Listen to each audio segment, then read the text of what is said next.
Bonjour chers élèves, aujourd'hui on va voir une activité de lecture qui s'inscrit dans le cadre de la séquence numéro 5. On va voir les caractéristiques de la fin de la nouvelle. Avant de commencer, on va faire un rappel de la structure narrative. On sait déjà que la structure narrative se compose de 5 étapes: la situation initiale, l'événement inattendu, les péripéties, la solution et la situation finale. Aujourd'hui, on va se pencher surtout sur la solution et la situation finale. On va commencer par présenter le texte, un texte que vous pouvez trouver dans la page 178. Dans le support, il y a un chapeau. C'est un paragraphe qui présente le texte. Il y a aussi une image. Alors dans cette image, il y a des gendarmes à cheval qui sont en train de chercher quelqu'un, peut-être un voleur ou un criminel.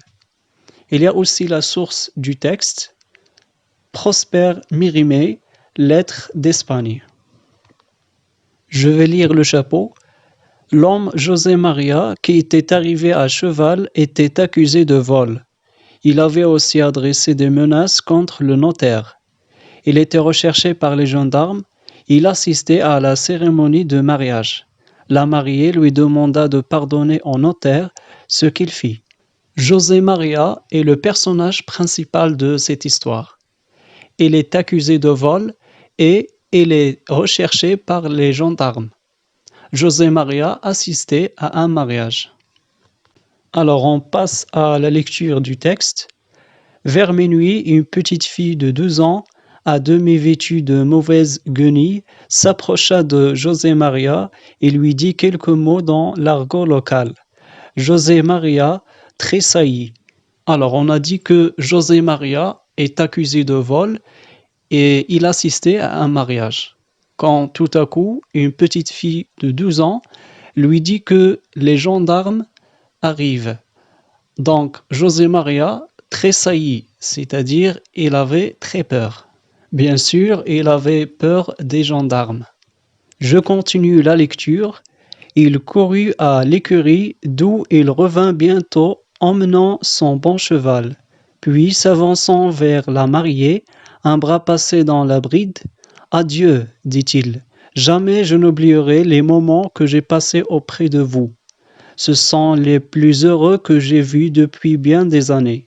Soyez assez bonne pour accepter cette bagatelle d'un pauvre diable qui voudrait avoir une mine à vous offrir. » Et lui présentait en même temps une jolie bague.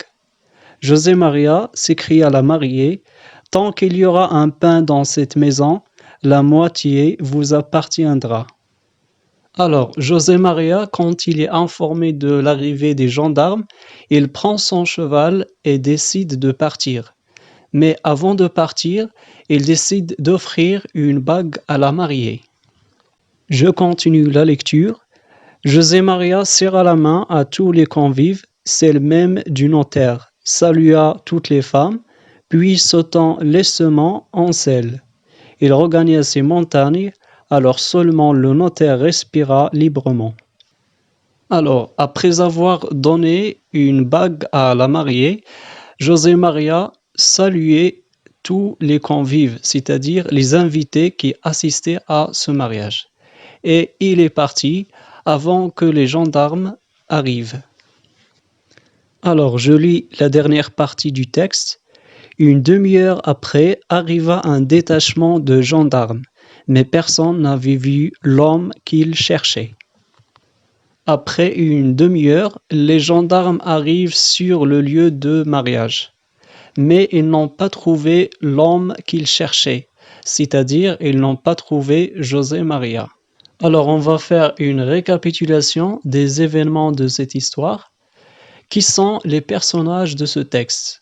Alors les personnages de ce texte sont José Maria, les mariés, une petite fille et les gendarmes. Bien sûr, il y a d'autres personnages, mais ce sont moins importants.